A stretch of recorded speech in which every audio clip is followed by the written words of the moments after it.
from. Tell your girl she can kick it if she wants some, but we got no time to waste. Welcome to 4AZ. I'm your host, Tyler McDowell Blanken. On this episode, we'll discuss episodes 5 and 6 of Abbott Elementary Season 5.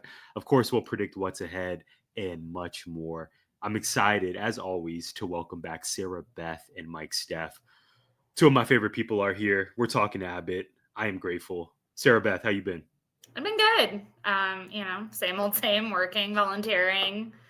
I think we've got 19 days till winter break, but I'm not keeping count.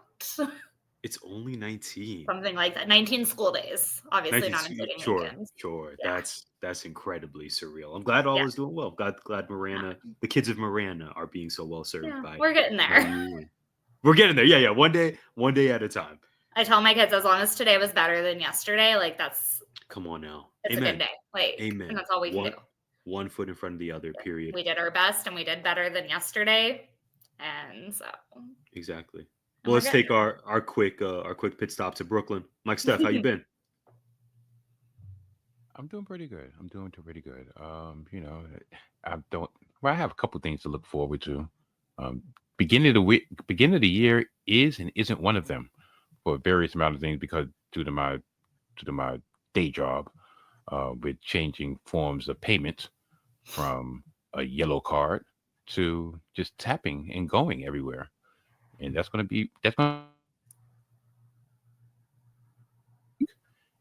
be tenfold coming January 1st in the city of Gotham. But besides that, I'm doing great. I also hear you have a new mayor. This is true. That's right. I do. Okay, I'm glad we discussed that. I'm so glad you two are doing well in AZ. Mayor-elect. Mayor-elect. This is true. Tonight until January 1st. So we still got party time Adams. That guy. In City Hall. Democrat-elect, Mayor-elect, Zoran Mamdani. Okay, this is not a political podcast. We will get back to business. Abbott Elementary. Sarah Beth, Mike Steph, I'm so glad you are here. I'm so glad our audience has tuned in. Be sure to follow us at 4AZ Teach across the social spaces. We thank you for joining us for this conversation. And be sure to let us know how you're feeling about the new season of Abbott, these 2 episodes, Camping and No Phones, your predictions. We want to hear it all here on YouTube, on social media, 5-star reviews. It means so much to us. We're going to start with episode 5, Camping. Here is the description of this episode that was released on October 29th. It was spooky season around Abbott. Barbara organizes a Halloween-themed camping trip for the staff and students. The teachers are less than thrilled to be attending, to say the least. And Janine proposes the idea to start her own club at the school. We'll start in Marana. Sarah Beth, what did you think of camping? I really enjoyed it for a couple of reasons. One, just relatable on how burned out everybody was.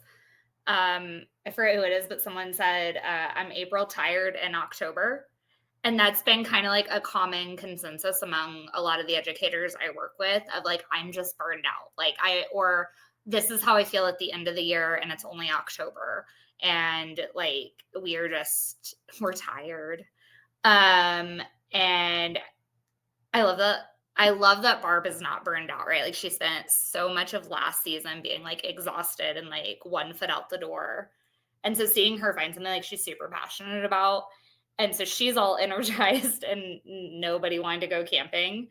But I also love how, and I know Barb says she planned it and I want to believe her. I'm not exactly sure, but there were pieces that Sheminti getting to cook for everyone. And this passion, Jacob telling the storytelling with the squonk. And I thought that was going to take a snipe hunt. Do you guys know what snipe hunting is? No. Because I'm starting to find out that this is not a universal experience for people. And so snipes, it's apparently a very Appalachian, Southern thing. And it's actually come up quite a bit for me because one of my favorite artists put out an album titled Snipe Hunter, and a lot of people they didn't get it, but it's because they didn't know what snipe hunting was. And so I've come to find out in the last month how many people snipe hunting was not a universal So snipe hunting goes very similar along the lines of like the squonk with like this big story of this. A snipe is a bird is what I was taught, but it's basically like almost like like a cryptid, chupacabra, Mothman, which I love a cryptid. That's one of my favorite things to talk about, but I won't go into it. But with snipe hunting, so you typically tell kids this like story along lines and you take them snipe hunting. And people do it in different ways. When I was taken snipe hunting, our really good family friend took me and my brother and my best friend out with my dad in the middle of the woods in the middle of the night and like told us this whole story about like they burrow underground. And so to get them to come out, you have to make lots of noise. And we were actually camping too at the time. And so he had us like with pots and pans trying to scare the snipe up from under the ground. He had a whole bag to catch it in. Gene was a very theatric. He's like rolling around, wrestling with the bag. And then you come to open it and snipes are not. So he had actually put his dog, like his little, like, I forget what kind of dog was, borderline Chihuahua or something, in the bag. And so like the whole point, right, is that you get kids like kind of like riled and like, so it's this kind of like trick you're playing on them. I've known some parents where it's almost like that's how they used it to get the kid, like, why don't you go snipe hunting to get them like out of the house for a bit. And so, yeah, it's very much like a April Fool's-esque like prank that you play on kids. And so, you know, growing up, I knew a lot of people that had gone snipe hunting and things like that when I've talked about it, but like recently finding out. So I was kind of hopeful that's where he was going with the squonk, was like that there was going to be some sort of like snipe hunting. Interesting. Thank you for that background, Sarah Beth. Shout out to our Appalachian audience. Thank you. I was not aware. I learned something new every episode here. I'm very proud of my roots. Even, well, they sound sometimes a little crazy, but it's a good time. And I have a lot of feelings about them. No, but I really liked like just like how he into the storytelling and like the kids freaking out. It was just like a really very relatable and also not relatable, because like taking kids camping on Halloween sounds miserable.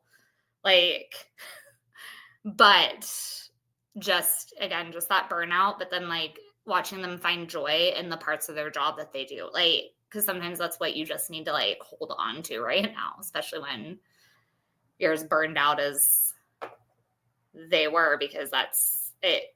That's how I feel all the time. I'm like, as extroverted as I am, when someone's like, hey, do you mind if we reschedule? And I'm like, yeah, great. Perfect. Don't apologize. It's real. It's real, Sarah Beth. I think a lot of our audience, particularly those who work in education or have a partner or someone they care about in education, they know that feeling. It's real, and it can really just sidetrack you and take you off the. It can just really. I think this. Let me put it this way: this profession, it's such a mental game. Yes, a lot of it is physical, but so much of it is mental, and just being good to yourself and just framing your mindset in a way that can not only get you through each day, but remind you of the joyous moments as well. It's a lot. Winter break is on the horizon, like you said. We're like almost just thinking about that, like I'm April tired in October. Yes. Right. Like as like veterans, right? Like we've been in the classroom where like this is a weird year. I've never been this exhausted by October. But like as a veteran, I'm like, well, I can remember a time. And like, so then it's even harder on our new teachers who are getting burned out, I think, in a lot quicker way, because they have not, like, this to them is what's supposed to be normal. And so it's like, I'm this tired in October. Like, what do you mean this is April tired? And like just seeing, like we're seeing the effects. Arizona's had 1,000 teachers quit since the first day, and a lot of them are citing burnout.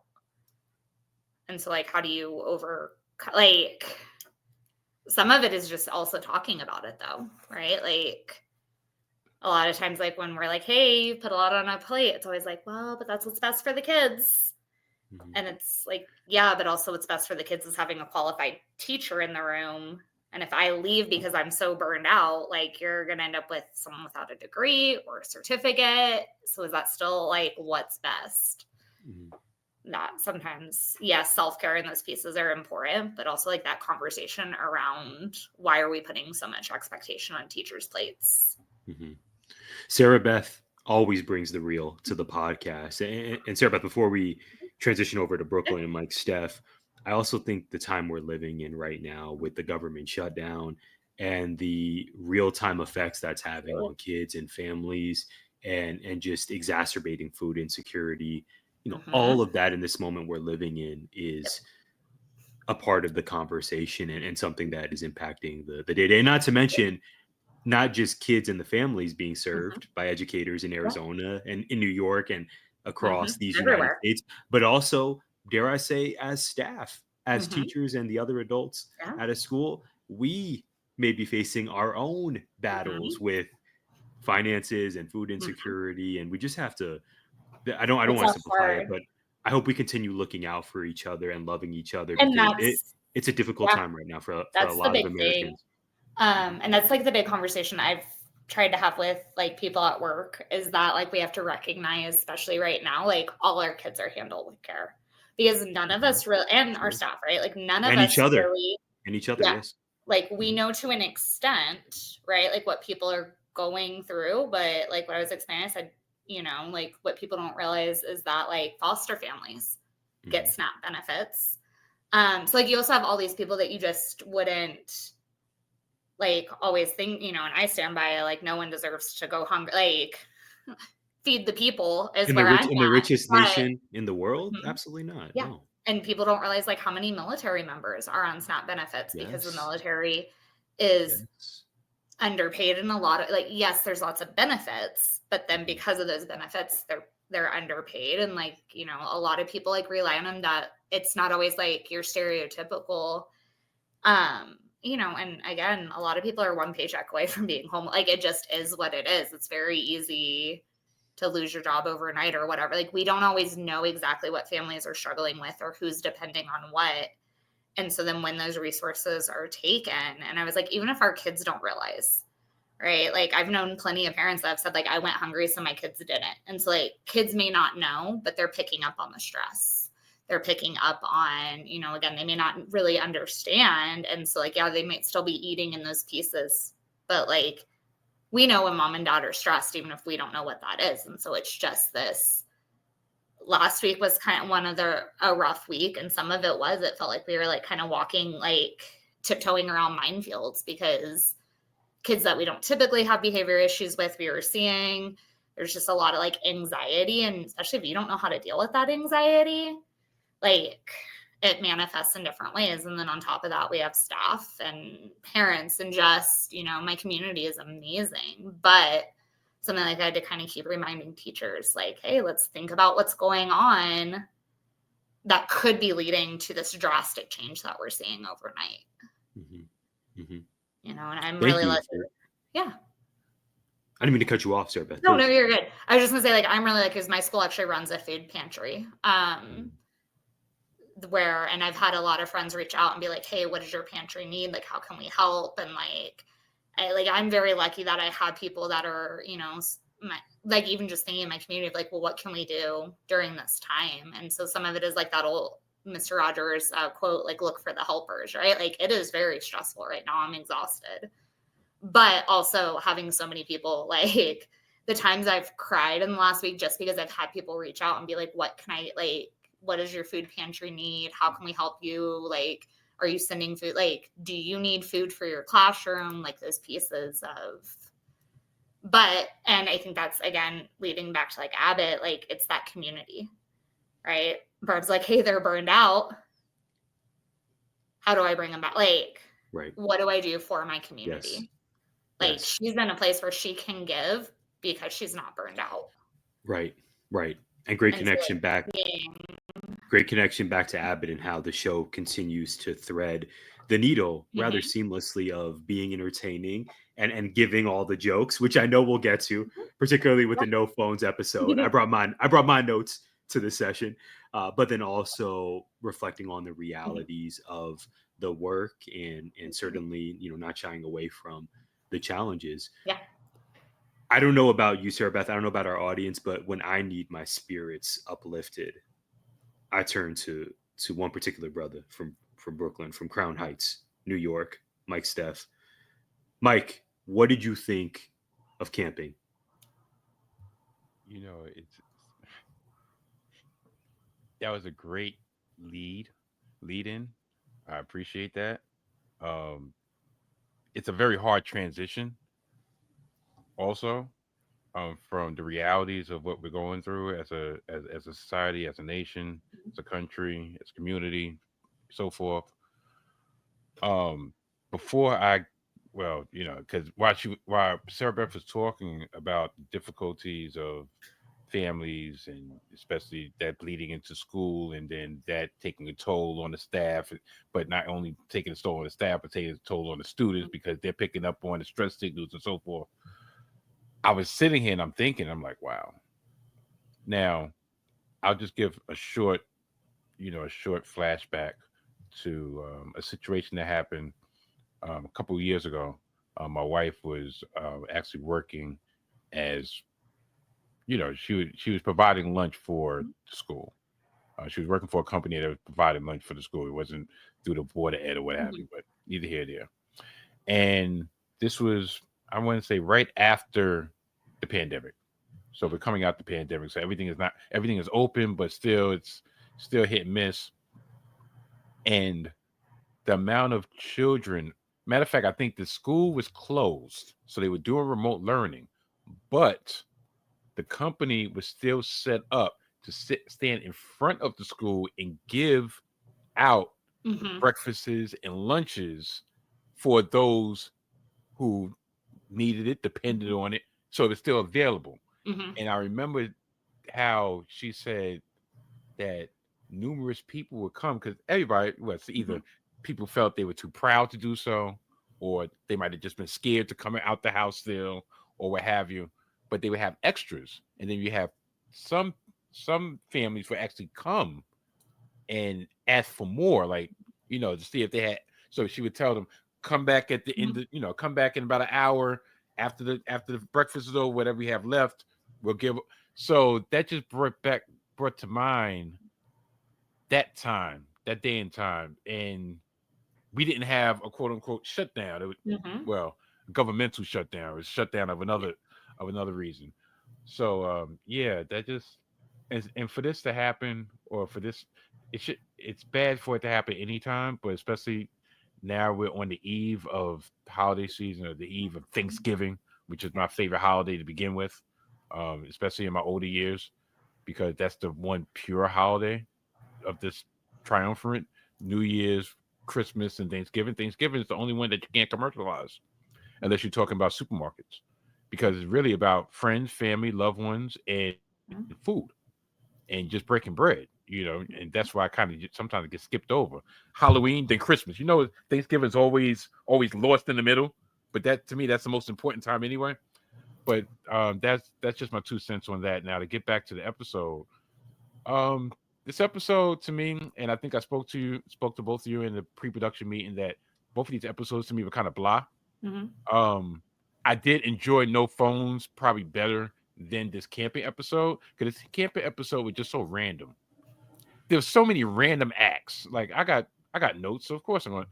I mean, camping around Halloween to prevent the kids from getting in any mischief, even though that's really what Halloween is all about, trick or treat.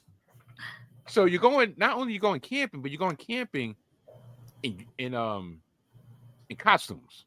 So you had Darth Ma, which was hilarious. Anybody seen that movie Ma? It's hilarious. Yes. Just the juxtaposition of the two. I'm like, only Ava could do that. Let's not bury the lead, Mike. I'm so happy you're cooking right now. The costumes on this episode. Talk about it. Darth Ma. Was that your top one? Yeah. And then Janine was Sly with the IMAX screen, which I'm like, from Sinners. You know what? I'll get that one. I'll give you best movie of the year. Mr. Johnson. I thought there was going to be a Mr. Johnson episode until he just popped out the middle of the woods, like so random. He just coming through, and people were like, "Who are you?" I'm Denzel in Gladiator. Did you not know? And people were like, "No." Until the park ranger like, "Yeah, Denzel, Gladiator. Okay, yeah, the park ranger. Yes. Did you ever? He used to be in Workaholics, and he's just set. Blake Anderson. Yeah, he is so funny in Workaholics. He's that very like dumb, like character-esque. But I love that he got everyone's costumes. It was like I said, perfect. it was so Gregory is random, Ryan like, Coogler with the glasses and the Ryan Coogler. mustache. Okay, Gregory, Shanti Eddie, I see being you. April, and my favorite part is her like shouting out Sweet Cheeks still, of like Sweet Cheeks is at home dressed like, oh, I know it's from, I can't think of his name. The rat in I don't Teenage remember Mutant that Ninja either. Turtles. Oh, Oh, Donatello. Splinter. Spencer. Oh, Yeah. Yeah, Splinter, Master Splinter. I felt good Yeah. on my own. Or Okay. Splinter, not Spencer. Well Yeah. done. Yeah, Mike you Steph. know, like Master Splinter. Like Master Splinter. You know, Yeah, he's the one that fought them. You know, yes, with the little yes. stick and the little rat Yeah. whiskers, whatever. But even just like I said, the whole setup. Now, you mean to tell me she came up with this idea on a whim, and within a day or two time, she's able to get a permit. She's able to get a She portable go to the toilet. wrong website for the permit. Yeah, she's able to get a campsite. You know, like she's able to make sure that all the kids have you know, parental Oh, it's like a field trip form. yeah Form. permission slips and everything. Permission slip. within, Permission 1 or slip. 2 There days. you go. And Yeah. I'm We're like, talking about Barbara Howard, Mike. Come on. We now. are Like, talking Makes about the Barbara impossible Howard. possible. it's you know, but I wrote You're right, down. though. You're right. I wrote down that they come up with the most original ways to get the main group isolated amongst themselves with the students for their hijinks. Think about that. They were in the teacher's lounge, in They were the at a office. staff- They were in the library. Okay, they were in the library. Because And I only because I remember writing it down about Dom. Because he was invited and then he's like, oh, I volunteer at the homeless shelter. it's like, are they making? This has to be a storyline in which they're going to segregate the main group and the rest of the school, and then at the end, it's going to be some type of tension. I know it's a sitcom. I know it's lighthearted. I know it's only 22 minutes without commercials, but there has to be a reason why Dom has not been included in any off-site episodes. The science teacher hasn't been included in any off-site episodes. Like, I really feel like Daya was catching all the strays Poor from Daya. Ava on no Yeah, like- phones. Not even like, strays, just direct. yeah, but that shots was at her. at least that still was on site. That was Mhm. still at the school. It Sure. wasn't like it. You know, went to the baseball. You know, went to the baseball game. Went to camp. It was none of that. So, the one last thing I'll say, because I don't want to drag it out too far, is, you know how old I felt when the child said, "Oh, I found the relic, a phone book." Do you know that the time of year that they would drop off the phone books? Yes, the big yellow. Matter of fact, we had the yellow pages and you had the white The pages. pages. The time of year when they would give the new ones out, I would rush downstairs to the mailbox and I would go from A to Z. I don't know these random people, but it was an event for them to make fun of that 30 some odd years later. Matter of fact, 49, about damn near 40 years later than when it was an event for me. It's like a relic. So that means my day and time, my formative years are relics to this new generation. You just gotta learn to accept it, bro. Yep. Been there. Did I tell you what Mike Yeah. had said to me when I played one of the original episodes of Reading Rainbow? Because Reading Rainbow. yeah, they said, was this from like 50 years ago? Oh no. Children. Here's the problem though. Then I did That's the tough. math and I'm like, no, like 30. That's close to 50. You Yeah. add another 10 or 20. Yeah, that's Uh-huh. right there. Imagine them not knowing where LeVar Burton actually got his start from. They don't know who LeVar Burton is. No, I'm just saying. But I'm just saying, let alone even if they where he got did, his start. yeah, it's like, But now they yeah, love you think it. everything And is sweet with so- Reading Rainbow. I got a story for you. You want to see Roots? Can we get the Roots. permission slip signed for Roots? Well, I'm going to tell you both this. I did not think we were going to go 20 minutes on camping. I'm proud of you two. I'm proud of us. And that was a really Fantastic conversation. Mike Steph, close us up before we get to no phones. One last thing. Unless I was mistaken, because like I said, I watched these 2 episodes back to back last night in preparation because I'm just that dedicated. This had to be the first episode of the season without an O'Shawn reference. Can y'all remember him being referred to during this episode? No. I feel a way about it. I'm not happy. I've been very clear about this all season. Not happy about it. We'll get to Theory Corner soon. Because you want more O'Shawn? I do. Is O'Shawn growing on you? I think so. Sarah Beth. We'll discuss in Theory Corner. Don't you two worry. It's in my notes. I got it. Oh, one other last thing. I'll close it out on this. I think the moral of the story was first the burnout of the teachers because how they felt refreshed at the end of the episode. Also, the growing comfortability with Janine and Gregory.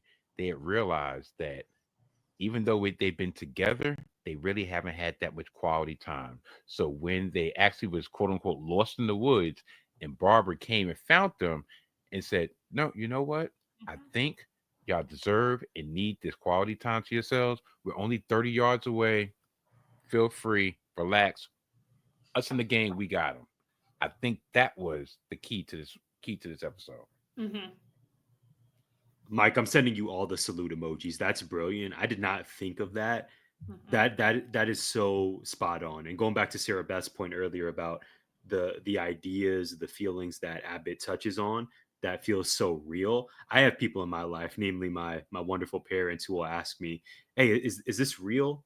Like, is this actually how it is at a school or working in education?" And Mike, what you said is so spot on, that sometimes you're just so quote unquote married to the job and so focused on the grind of the Monday through Friday that, to your point, Mike, even, sometimes maybe I think you neglect people in your life, whether it be friends, family, or your romantic partner. And then if you magnify that with you're dating another teacher and your lives are just so much invested in other people every single day, including sometimes on the weekends, that bravo, Mike. That's a great point. And Barbara Howard, this is why she's the glue of the show. Shout out to Miss Howard. We'll talk about her very soon in No Phones and her beef with her church, her fellow parishioner. We'll get there. But we'll stick with great qualities Barbara Howard has. She is the glue, and she, like you said, Mike, recognized, okay, this young couple, these teachers, they needed this moment because they just don't get a lot of time together. And I think inherently that's because their job for 10 months out of the year is incredibly demanding. Yeah. Brilliant, Mike. I love it. That was great. Yeah. For those who are listening and not watching on YouTube, Mike just did his happy dance, and we love that for him. I'm trying to stay muted so I don't interrupt again. So yeah. All right, Sarah Beth, Mike Steph. We have one more episode to discuss before we get to Theory Corner, and that is episode 6, No Phones. Here's that description. The teachers attempt to find ways around the phoneless school day when the faculty and students participate in No Phones Day, encouraged by the district, and Barbara's daughter goes into labor. Lots of Barbara Howard on this 2-pack. Love that for us. Sarah Beth, we'll start with you. What did you think of No Phones? I loved it. First of all, I really liked the cold opening with Charlie getting in trouble for saying the N-word. Oh, let's talk about it. I just ran that back before we recorded. Hilarious. For so many reasons. One is that, like, that happens all the time. As kids will come up to me and they'll be like, he called me the C word. He called me the S word. And, like, there have been times where I'm like, is it appropriate? No. But also I'm like, did he use it in the right context? Like, how, like, am I a little impressed sometimes? Yes, because, like, it's kind of funny. But then, you'll come to find out, like, the C word was crap. The S word was shut up. Like, and so, like, it's always funny, right? Especially when it's like the little, like, kinder first, if they're like at recess, right? Because they'll be like, oh my gosh, he called me the S word. And then they don't want to say it. So then finally they're like, shut up. We're stupid. And so one that's just like really fun. And then within it being the N word. And again, because it's like this hard, right? Because you almost don't want to ask. I actually had a similar situation a couple years ago where I go to pick up my kids, and my kids come up to me and they're like, he's been calling us the N-word. And the student that it was, I have known for years, I know his family very well, where I'm like, I know for a fact that's not like acceptable in your like. And so I'm like, and he's kind of like confused. Like he's very like a goofy kid. And so he's super confused. And I'm like, I'm not even sure how to like, because one, not quite sure what the N-word is. Two, like, just like all the context. I'm like, this is either like we've heard it and we don't know what it means. Like, weird. But I'm like, So I had one of my coaches like kind of help like investigate. And so it became this one. So finally because he is explaining to the co-teacher what happened. And he's like, but it's in my book. It says it all the time. And my coach is just like, it was Captain Underpants. And he's like, that word is not in that book. And so he's super confused. And so it took him a while. And so come to find out the word was nincompoop, which is in Captain America. But the kid had speech. And so because they call me and they're like, hey, when he comes back, have him say the word to you.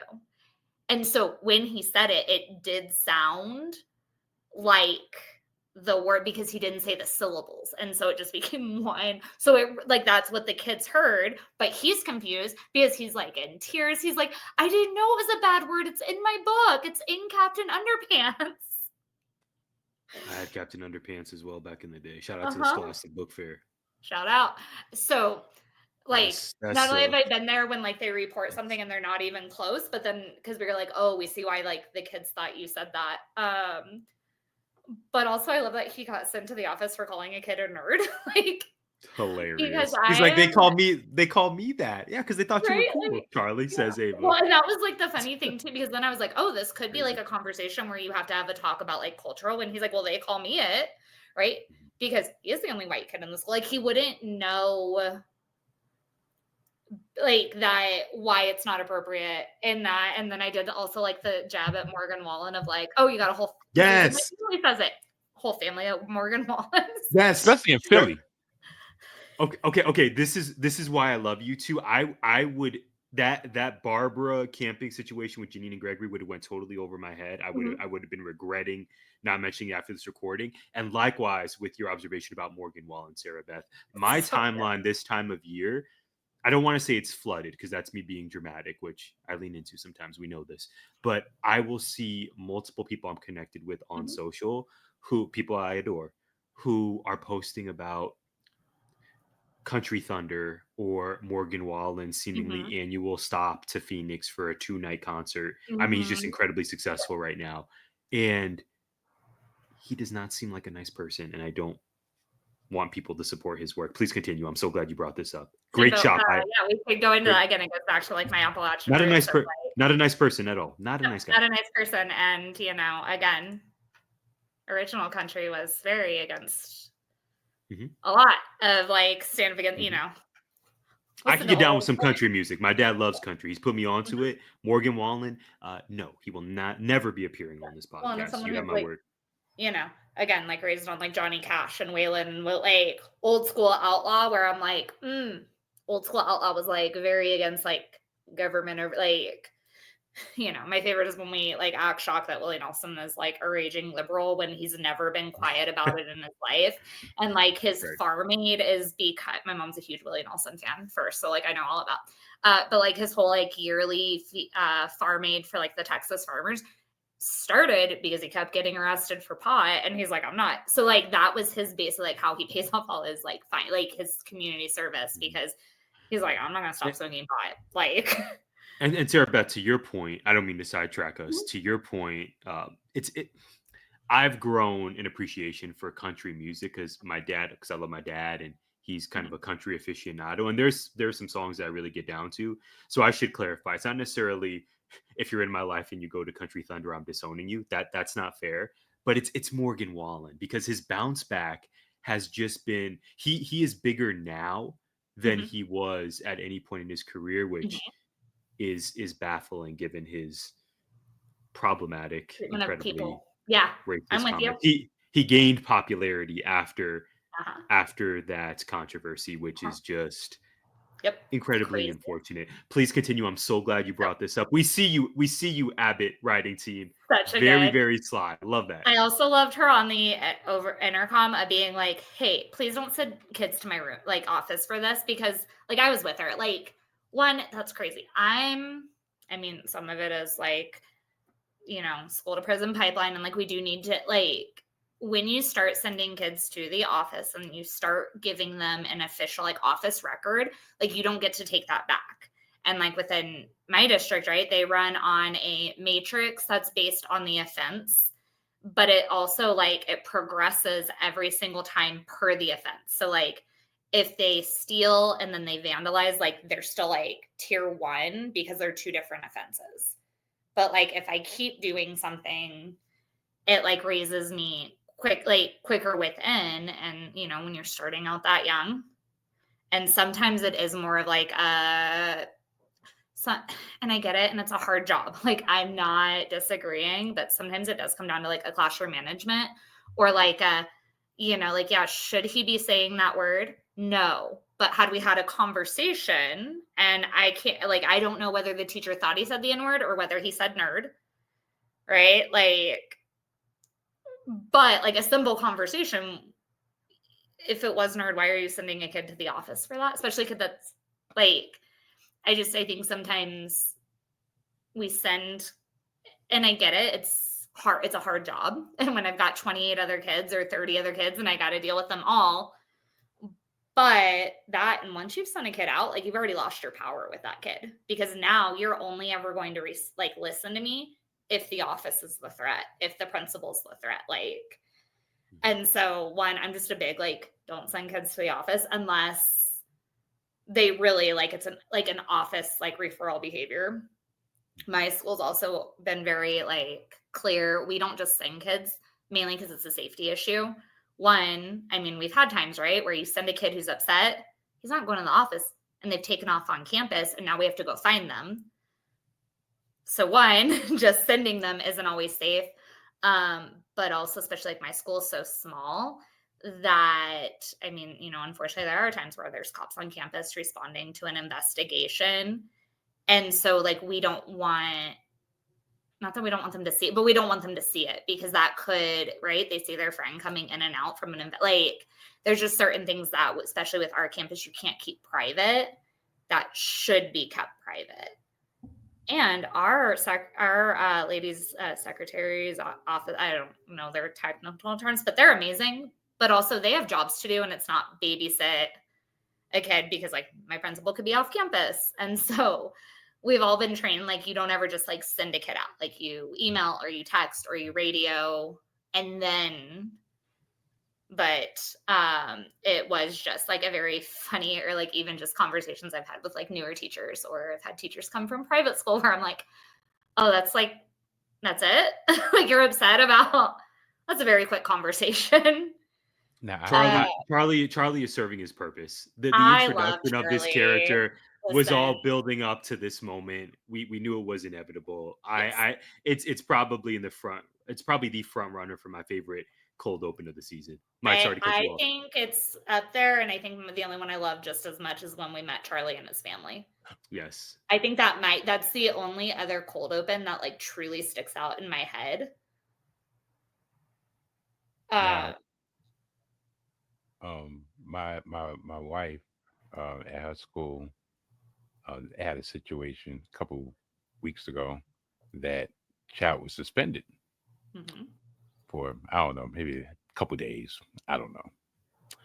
Parents said he might be suspended, but guess what? He's still your problem. Send him to school. Guess where the student had to end up spending the day. The suspended student had to end up spending the day in the office. Wow. Getting on everybody's nerves. Doing things because like, what can y'all do? Y'all suspended me and I'm still here. This could be an Abbott episode right here. It Also, reminds me of the one where during the strike and the mom wrote that note where it's like, I'm not the one nor the two. yeah. That's what that just reminded me of. You know, Um, I had something I would have say, but I can't say it right now. But I but also also none when of you them said had about the problem solving Matrix, skills. huh? None of them had problem solving skills. That's all my only takeaway. When I'm at work, I don't know where my phone is 90% of the time. Like all my notifications, which for years have been this way, are off except for text and phone call. But like the way like they didn't know how to pay rent, they didn't know, like Gregory didn't know how to get a hold of his mechanic. I'm very worried about Shementi and needing to talk to her doctor. Theory corner. More on Like that soon. I did like the parallel of where like the kids loved it, Yes. which is like that is some of it is like they're not used to like not having screen time. Like I loved how much the kids loved it. And then I also loved how like he had the veterans and like the generational, right? And they both like they really assumed like, oh, it's gonna be so much easier for us. And like how not only like and also that none of them could do like okay, Ava, that one was the only one that really Jacob's like meltdown because he couldn't get on X to like show his support. He But refuses then to him call also it. He refuses to call it X, in fact. that's right. Or no, he doesn't get on Right? X, he gets on Blue Sky. Blue Sky. And then him getting tagged in a He call refuses out to of use like that app. about Yes, his okay, there you go. silence, like your Your silence is silence that, is loud. which is like really becoming like I do think people should like use their platforms in the ways that like they see fit. But like him Did being it? more panicked of like people are gonna assume I'm silent and that I'm in agreement with it, and Yeah. also the kids being Yes. like, well, why is it a big deal? What was interesting again is how like it was almost like he couldn't vet a source. And I forget what is it he said And he got a like from Zoran Mamdani. Comes full circle. Here. on the like your silences because then it was like and he called it what was it? It was something about where he's like referring to the technology. He didn't call it analog. Oh, legacy media and how it's too slow. And That's so like right. what was interesting too is the kids were like, well, why is it a bad thing? Or I can't remember, but they were asking him like, well, why is that a bad thing or a good thing? And he couldn't really say, which was interesting because it was almost like he hadn't formed his own opinion on it. It was like, well, I'm just waiting for like to be told. Also I think one of my favorites was Johnson sitting in the hallway, like living his best life. Because he's like, well, I have nothing to do. He was thriving. The kids and Mr. Johnson. Well, and because he said, like, I have nothing to do, my phone's just reminders. So he didn't know, like, so he's like, I don't have anything to do. I don't know what I'm supposed to do. But then saying something like, I've got a great imagination. I'm doing great. And that was just so Mr. Johnson, like, coded of just like, this is great for me. But just wild that they couldn't even make it half a day. Right. All of them. Like, not one of you? The accuracy. The kids won. They sure did. Barely. You know, one thing I wonder if it's going to rear its head in the upcoming episodes after this hiatus. I don't know why I forget the student's name that they made a deal with. Courtney. In order for them to use the phone and to actually lose the chance at because her reasoning was like, hold on, because y'all are inconvenienced, and this was a lesson that y'all were supposed to be teaching us, the students, then we're supposed to be punished. We're supposed to be deprived of a pizza party because y'all don't know how to do things without the phone. Like, what kind of lesson is this? So they made, when they made that deal, I was wondering, I'm like, okay, even though they got the pizza party at the end, Courtney still was like, nah, we made a deal.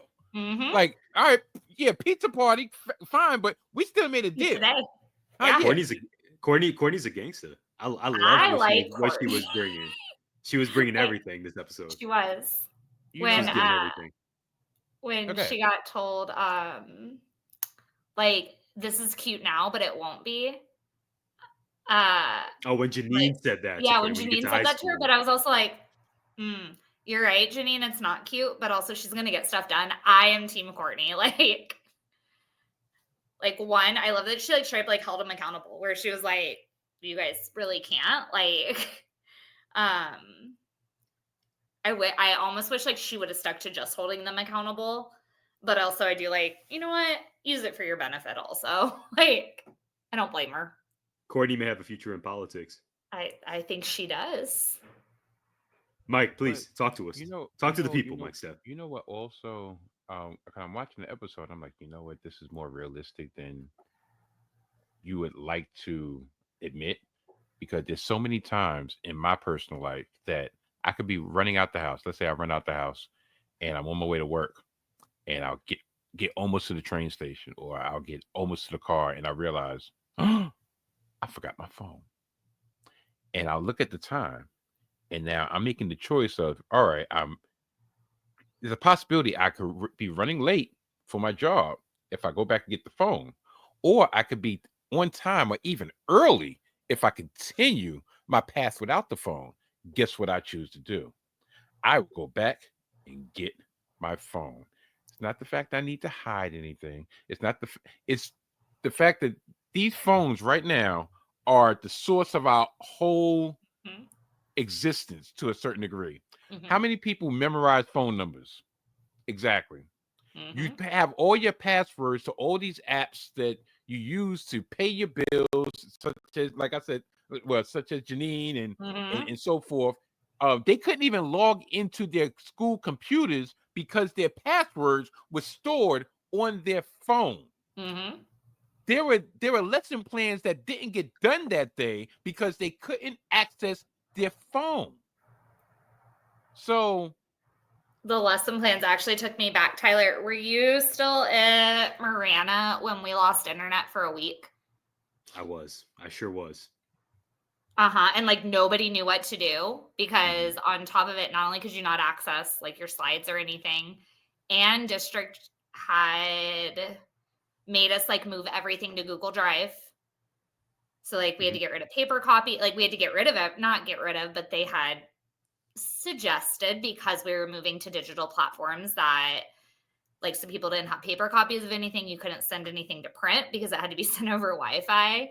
And that was a rough week. I think we were like without anything for like 2 weeks. And then I think they got teachers back up. But yeah, like how much like we couldn't, it was a like, what do I do? Right. And this would have been what, 2019? This is pre-COVID. This is pre-COVID, 2018, 2019, right? It was around testing. So it was either 2018, 2019, or it was 21, 20.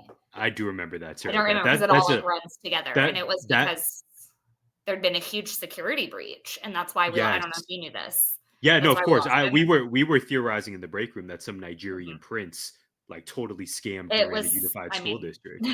Well, I don't know about a prince, but it was a security breach that they had gotten into our systems. They had access to student file, and so they had to shut everything down to keep them from. Yeah, straight up, Mike Steph. This is a big district. We love Marana Unified, and they had to do like they had to hire people to do investigations to figure out like.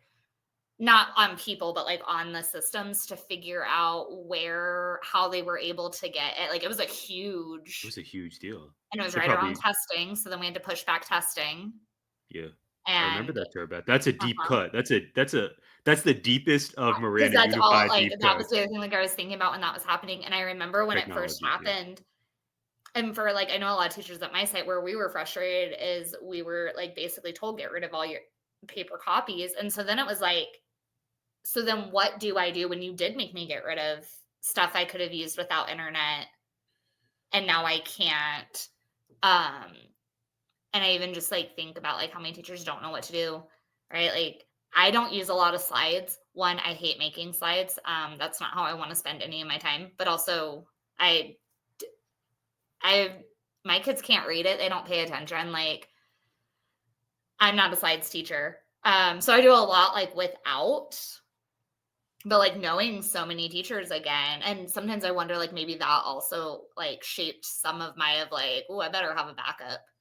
Like, what do I do if I can't access these things? And we have become like so technology dependent that like, it's affecting like even just our working memory, right? Like we don't memorize phone numbers, we don't memorize addresses. Like I was saying earlier with my friend moving to Goodyear, like every time I go up to visit her, Google Maps takes me a different route, which I'm thankful because I know it's avoiding hours of traffic. But I was like, I'm never going to learn how to get here. Like, because, and I've gone up, like 3 or 4 times in the last like month. Couldn't tell you. Like, one day we'll get there. Because It's I can't real. get. Yeah. No, you're spot on. Wow. Mike, you started this conversation about Mhm. we are so reliant on technology professionally, personally.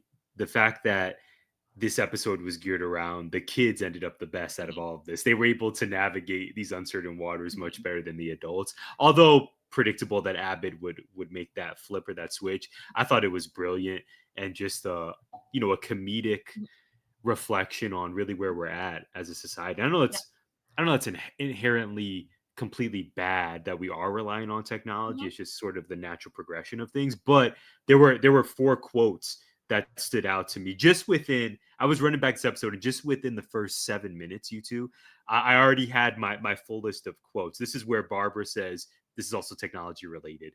During the first maybe 2 minutes of this episode, she says, speaking with Melissa, "Now where are those sassy bitmojis? I find those are the most disrespectful."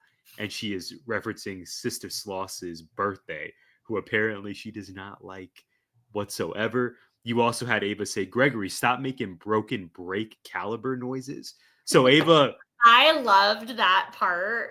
she That also knows was so automotive good. issues, Well, apparently. and it was so funny watching, right? Because Jacob's like, well, make the noise. Maybe we can diagnose it. And then they were like, Yes. yeah, I don't know what that is. Yes, Janine and Jacob. And then just my last two as I get this in real quick. Gregory, this goes back to Mike's point. Gregory, in a conversation with Janine as they're crashing out, no pun intended, says, Janine asks him, excuse me, how did people pay rent before phones? Do you both remember what Greg said in response? For the check. I think they wrote a check to their landlords. Hilarious. I say that knowing I have no idea where my checkbook is, but I actually need to write a check ASAP Rocky to the Arizona Department of Education to get a new copy of my license. And I need to find that checkbook because they only accept mail requests. So I feel you, I Gregory. think I'm down to one checkbook Why are they Yeah, so that I've had antiquated? or one check since I was like 16. yeah. Yeah, Mike Steph, it's Arizona. Listen, we love where we live.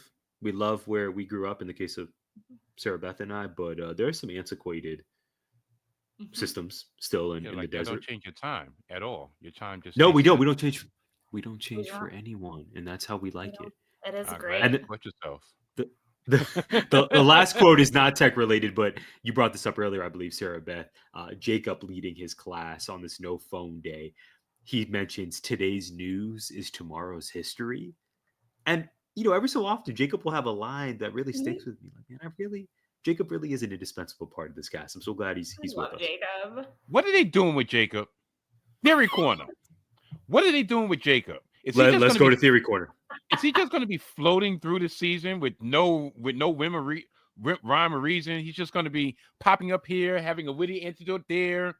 Is he just going to be perhaps still courting in the relationship field? What is going on with Jacob? I don't particularly like what they've Well, done to now Jacob that so you far say it, this series. like, I don't feel like we have an overarch, like, leading, right? Like, we had the golf course and the bus strike, and I just had it. RJ. Where like those were like repeated. I don't, other than like the district keeping like popping up, but like with this week's, I think it was this, yeah. I watch him on Sundays as well, Mike. So I have to remember which one I watched first. Like what the one girl, Emily from the district, came and present, like, I did like at the end where she's like, yeah, now the school's made it and now the district's mad at me, and I felt so bad for her. Because and like right, and that furthers that like idea of the district as this like punitive, Right. overarching, like we had your back because it sounded like a great idea. Mhm. Granted, maybe how we presented it, maybe we don't show up at an assembly like and take our like maybe we should have presented it a little differently and get people on board and excited versus hey, give me your phone right now. All the schools failed, right? The kids got their pizza party, but all the schools And the failed only to reason attend. Abbott got it was they took the longest to fail, Right. which isn't even technically true because Ava had a burner phone the whole time. Oh my gosh, Ava with the ankle bracelet, the And then smartphone well, she had on the Banklight ankle. and she had a burner phone. Because you Yeah, remember she couldn't find a charger yeah. for it because it was so old because she said something to Daya about like, your phone's probably ancient. Like, don't you have a charger? Ava was on one this episode in She particular. was. But like it's an interesting where there's no real other than like the district, right, being punitive with them, we don't really have any like episode to episode. I mean, I know we're still semi early and like they could be like planting seeds to get there. Are you concerned, Mike, that Jacob's being less prioritized? Do you see this leading to some larger conclusion, or dare I say, a larger theory you have? It's a great Um, observation by you. no, not it's nothing. It's nothing deeper than that. It's just I've noticed. Well, I think the next couple episodes are probably going to pop up with Barbara actually being a grandmother instead of a grandmother to be, because we had the news at the end that that her daughter was going in labor. So that led to the comment about Sister Slauson or what have you, and the behind the scenes tension between her and Sister Slauson. But yeah, That church drama That is church something. drama is It's something. yeah, shout out to my it's mom. just I've listened to many stories about this. it's just yeah, I'm just feel like a little disappointed in Jacob's arc this year because there isn't any. It's almost like um I'll use a reference to wrestling, that it's almost like they're throwing stuff at the wall to see what sticks. There's no continued narrative that goes throughout the season. Even at least the first 4 episodes, we had the narrative of over the summer, Ava and O'Shawn have gotten to a point in their relationship that came to fruition in episode 3 and episode 4 after being hinted to in episode 1 and episode 2. No mention of O'Shawn nor their relationship these 2 episodes. It's almost like Ava is an island upon herself. She wasn't even boisterous about, my man wouldn't have me up in the woods like that. None of that. I need my phone because my man needs to be calling me. None of that. So it's a lot of randomness, and maybe it hinted to me that this season was not as planned out as well as the prior ones, because how seamless and timely that um Zoran Mandani comment was. Literally a week after, or yeah, the week of, or the week after, the week of election day. It's too timely. You can't tell me that was written months ago. No, it wasn't. So it makes me wonder, are they playing catch up or what's going on? Maybe that's why they had to take this extended break. Was okay, we got the first third of the season taken care of. Now we're going to concentrate on the second third. I don't know. Something about the season to me is personally missing. Hopefully they'll come back from this hiatus. And yeah, I think these hiatus actually hurt the product, because once you start getting the momentum of every week, it comes to all of a sudden, all right, a month away. And then you got to start from scratch. But in this case, I believe maybe the stop and maybe the break will have some type of cohesion in the second third of the season. And tell you the truth, we don't even know do we know how many episodes the season is? No, So for all we I don't know, believe that's available yet. I know. Last season was approaching 30, was it not? We were in the 22, 24 range. Yeah. Yeah, so we don't even know how many episodes they ordered.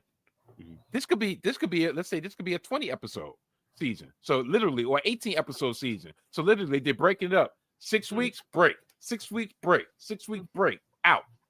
They're finished by April. They're finished by March. Mhm. You know, so I don't know. And also, last thing, because I just kind of went on a rant. We was talking about the lack of a Thanksgiving episode. Why? Don't you think? I mean, you had a quasi Halloween episode. You're not gonna have a Thanksgiving episode. You're not gonna have some type of potluck There was a episode. Thanksgiving episode last year, wasn't there? I don't remember. I Which don't remember. kind of speaks to a lot of things, but Was the dinner at Sheminti's, that was Christmas, wasn't it? I believe that was Christmas. okay. And then there's the episode where Jacob's brother comes in, but I don't know if he was coming for the holiday or just happened to. Okay, so maybe they just. But I did- don't remember there being like specific Thanksgiving. Yeah. Well, in that case, then they should have did with they could have did this year. You know, I mean, instead of taking a 6 week break, Yeah. or 4 week break or whatever. But like I said, that those are my concerns. Those are my theories. I do. Well, Oh, now that yeah. you've talked about Jacob, something I've noted, like as you know, especially as you're talking, like thinking about, is I've noticed how they're kind of touching a lot on how overlooked or kind of like how alone he is. Like yes, he has this new crush, whose name I can't think of, but as far as I know, like they're not dating yet, right? But like if you think about like the camping episode, right? He goes missing all night. And nobody looked for him. And they were so quick to go look for Janine and Gregory, and nobody went to look for Jacob. And like we've always seen where he's not odd man, but like he's always been a little like a lot. Like he's always been kind of like an easy like punchline. Because like even like Gregory's never really treated like a punchline. It's more just like, yeah, we know Gregory's a little odd. He wasn't socially like he didn't get like social lessons as a kid. To where Jacob's always like the punchline with the kids, with the adults. There was the episode where he makes the baseball episode with Sheminti to be able to get a shelf in the fridge where he lit. Like, there was the comment when they do get their phones back, and Ava makes a comment about how she only had like 80 texts and like her phone's dry as hell. And then he's had 6. Right. And part of that, right, is everyone he talks to is sitting in that room. So if none of them had their phones, because his 6 were from barber, like sales of something, like a retail or something. I can't remember exactly, but it was like, oh, I've had 6 and they're all from like. I remember that. I just watched it, but I'm forgetting the like right. restaurant or something. It was very on brand. It was Bed Bath and Beyond. I don't. Yes, think it was Bed Bath and something like Beyond, that. But it was something in that genre. Crate and Barrel. Crate and Barrel. Exactly There what it you was. go. Yep. Good call, Mike. But like I wonder if that's kind of like where they're like, and again, right, looking at like sometimes they do plant those seeds and then we see, is that kind of the seed, right? Because we don't know if Sheminti is still with like but like we know she's like established enough that like she doesn't seem lonely or like left out. And she has Barb. Like Barb is her best friend, right? He went from being very close with Janine and Gregory, but now they're dating. And so like that's a hard, right? You're no longer their priority because they're each other's priority. And, you know, we've got Barbara, who's always been married. We've got Ava, who's in her own relationship. Like, not that they've really ever had, but like you're seeing all these like couples happen that are now changing the dynamic of like where he stands. You know, none of it's like, and like with bad intention, right? It's not that they're intending to make Jacob not a priority, but that's like that natural thing. That I wonder if maybe that's kind of like where we're heading, right? Like if he's constantly overlooked in every episode, and I think back, I don't know if either of you ever watched Parks and Rec. They had a character on there, Jerry, who was kind of like that, similar where like he was always like kind of overlooked, and then the running punchline was he ended up having like a super hot wife and like really pretty, like, but like he was just like this average like Joe Smith. But like with him, it's kind of becoming this like running. like sometimes it's a joke, right? Like the end of the camping episode, but sometimes it's just like comments kind of being made that I wonder if that's like where we're leading, is that because that's also a really hard, like if that's where they're heading, that's a hard place for Jacob to be in, because how do you tell your friends like, hey, I'm super happy you found someone, but could you prioritize me more? Like it's a hard, like it's a hard thing to explain to people, especially people that like are a part of because they don't see it that way. And so I do wonder if maybe that's kind of like the storyline of like, maybe like he gets fed up in a couple episodes of constantly like being overlooked or forgotten. Or maybe he teams up with like, not teams up, but like maybe him and Dom, like he starts to realize, right? Like I'm always being left out, so's Dom. And then they start doing things together. I'm intrigued. I am. I have 2 theories that I want to run by you both before we get to our exit ticket. There's one about O'Shawn. You know it is. I'll save that one for a second. That's what we call a tease. Listen, I love that you're Team O'Shawn, and Yeah, I would be so upset if I end up being wrong. That's we'll I was trying to think of something less cliche, then we'll cross that bridge when we get to it, but I've already said it now, so there it is. Okay, my first theory, first of 2, Melissa. This may be a rhetorical question, but in my notes I wrote, is she the top candidate most likely to leave Abbott? She references in the No Phones episode not having access to her Jefferson patient portal. And then later in the episode, we learn, she says kind of offhand, oh, you have to get my gallbladder removed. No big deal. She has really been feeling I think kind of the brunt of the work for a minute now. Her ailments have kind of come to the surface.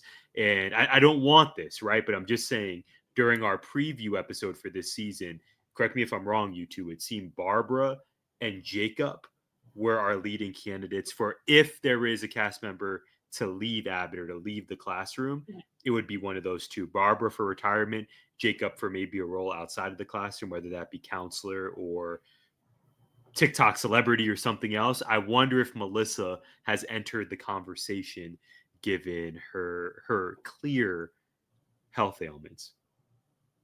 Or maybe it's just played for laughs and relatability, and we keep it pushing. That's my first theory. First of 2. I could see it becoming a storyline. I need you to stop theorizing that they're killing off our favorite character. I just remembered she. It's like I'm speaking with the 2 biggest Melissa Schmidt fans. Now what do we have against Sheminti? Because we're gonna fight. My diagnosis is she's not going to be on Abbott anymore because she is going to die on Abbott. No, I'm kidding. Stop I'm it. kidding. I don't want that. This is not where I was going whatsoever. This is not where I was going whatsoever. That's my girl. I'm just concerned. I'm just concerned about her. Well, I really I do wonder if that could okay. all like leaning into that like burnout storyline of like, yes, exactly. and you know this, right? Like how hard is it to like make a doctor's appointment? Because like my putting in for PTO is not just putting in for PTO. I have to do my sub plans. I have to hopefully, like if a sub doesn't show up, they still don't show up. Like that, I'm not like required to come in, but like getting a sub, praying it's a sub that I've had and that like I can try, like all the pieces that go in on how much easier on the seating chart. You highlight the class leader, the knucklehead, the class knucklehead. Yep. It's a whole thing. Melissa's feeling that right now. You too. Mm-hmm. I want you to know I care, and I want her on Abbott a long time. Yes, she's not going anywhere from Abbott, but I do, again, knowing how much that Abbott really but like a lot of the writing, right? Quentin Bronson's mom is an educator. Like it comes from like that real, yes, a lot of it's like dramatized, but again, the burnout, the not being able to go without our technology, the district being punitive because they feel like you spoke out against them. Like that is very real in some districts. Right. And Gregory is still working his delivery shift. Gregory working during the evening. Jobs. He needs his phone for that. Right. Yep. Mm-hmm. They mentioned that. So many, even, Ava and her like growth has been amazing, but like Ava's starting out without even being like qualified to be an administrator. Like they, I see Mike's reaction. You remember that, yeah. But like wondering, like, is that like kind of the route there? Like, also like that could be where, right, we're planting the seeds of like, man, she's having health problems, and then something happens because she can't prioritize herself. She's in a new grade level that, as far as I know, she's never taught like older kids.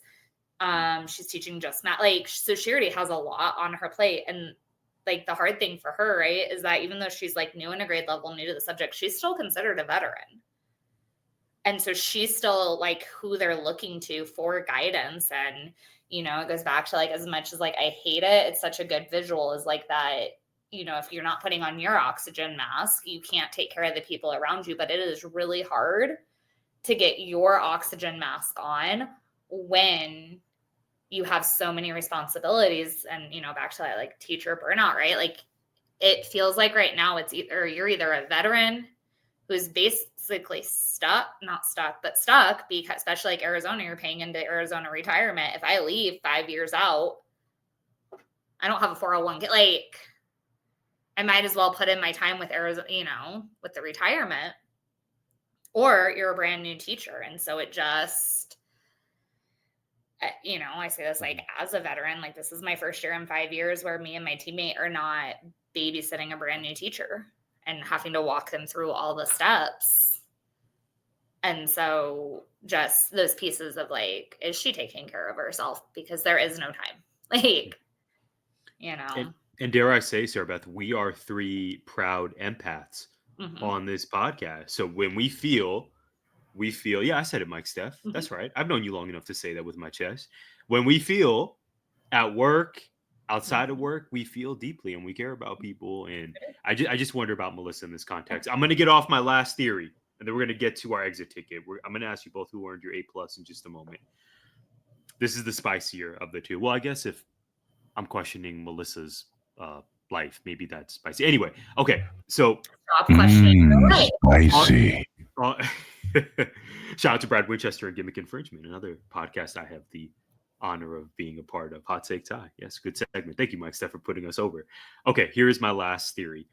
On the December 10th episode entitled Birthday, I have no idea whose birthday it's going to be. I don't know if there's an Easter egg that can let me know this, but my theory is by that episode, we must see the return. We will see, and we must see the return of Oshawn and Ava's dad. I don't think it's going to be enough for us to just get Oshawn back. I think much like last season when we had Gregory's dad and Janine finally in the same room, and we had that episode that was dedicated to their interaction. I think Oshawn is going to come back strong. I think we are going to get the return of Ava's dad. And Birthday, I could be totally wrong on this, by the way, but Birthday could be the episode that we need, dare I say, to salvage this season and feel like we have an episode that actually has some stakes attached to it. We've had a lot of episodes this season where it's been for laughs. There have been some good moments, but I want those stakes added back to Abbott. I think once Janine and Gregory got together, that was such an important moment on the show. Literal seasons, plural, we're building to that. Where do we go next? What are the stakes we can attach? By Birthday, we have to get that back, because when Abbott does return with new content, what is it, on December 3rd for Goof Girl? I don't know what a Goof Girl is. I don't know if that's like a TikTok thing, but I don't know that there are going to be stakes attached to that. By December 10th, Quinta, if you're hearing this, shout out. Yes. Thank you. By December 10th, we need Oshawn back, and not just Oshawn. Let's throw in Ava's dad, and let's get some stakes going back. That's how I like my Abbott. Abbott the best is when there's something on the line. Mike Steph, Sarah Beth, what say you to my last theory? I'll keep it short. No, that would make sense to Ava's birthday, maybe. Yeah, it would make sense to incorporate Ava's dad and Oshawn in some type of storyline to kind of cement their relationship, just like it cemented Greg and Janine. But at the same time, I'll say this, and I'll pass it over. I think if we do not see any of the paths cross before the end of the season, it'll lead me to believe how serious they're taking making them an actual item or not, or what kind of future they do have. Because you introduced the father, it gave her backstory of why she is not as trusting when it comes to her heart, because of the difficulty she's done with her father. So if those paths don't cross, then I think that's a clear sign of where that relationship is going to end up going. And Ava's dad, played by the miraculous Keith David, one Mhm. of the greatest actors of our time. I want to see Keith David back. Sarah Beth, what say you? Do we have any summary for birthday at all? Zero. Or Zero. okay, so we're going on a hope and a prayer here. We're going on my theory. Ava's birthday and the stars align, and we're back. Okay, it was birthday and the stars align. Really, you're just Imagine hoping an to throw it Ava out birthday there. party. Imagine the cameos at Ava's birthday party. Oh, Sean, Ava's dad, New Andre killer. Iguodala, Jalen Uh-huh. Hurts, Shamar Moore. Shamar Moore. I really want a Shamar Moore like cameo now. I'm Now sure that they've made the like comment about it, it I has really to want a happen. Shamar Moore It- cameo. And then that's how I'll know that one of the writers is watching our podcast, is if he Indeed. does a cameo.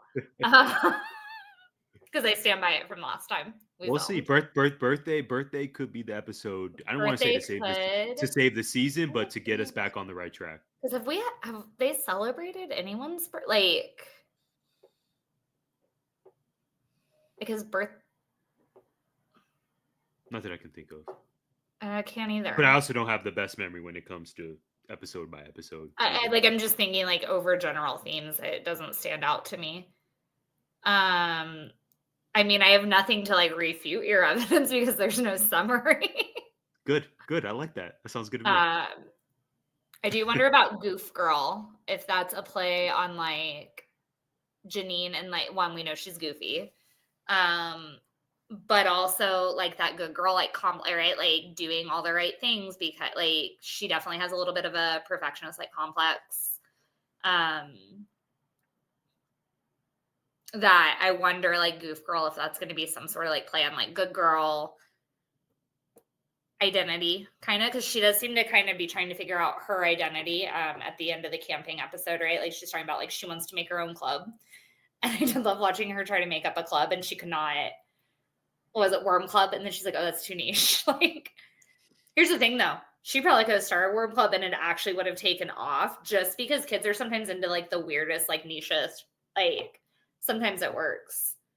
And then talking about like wanting to do like fat, like, so she's clearly also trying to like, it's an interesting season in that aspect where it does seem like a lot of them are trying to figure out like who they are. It's almost like they become confident in who they are, but also they're recognizing they are more than just being a third grade teacher or a second grade teacher. Like, what else can I do? What else do I bring? Right? Like Gregory's got gardening.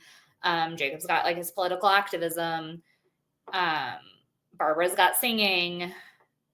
Shementi and like Janine, they're the only two I think that don't really have like, you know, other than union running and like having connections for Shementi and cooking. Mm-hmm. But she doesn't seem to have any. So I do wonder, like with Goof Girl, if that's going to be some sort of play on like good girl, like that, like I don't know, call it like a complex, but complex, right? Like of always doing the right thing and always being good, and like that can only last so long before you shatter under the burnout of always being perfect. Right. So, right. Maybe I lied. Maybe burnout is our theme, because I feel like I keep talking about it. Well, we have lots of unanswered questions. We will have to tune into Abbott when they return in December to find out the answers, hopefully. But something I do have certainty of, how we end this episode. Every time, our exit ticket, I want to know, Sarah Beth and Mike Steph, looking at this 2-pack, camping and no phones, who earned your A+? Who is your MVP? We'll start in Brooklyn. Mike Steph, who you picking?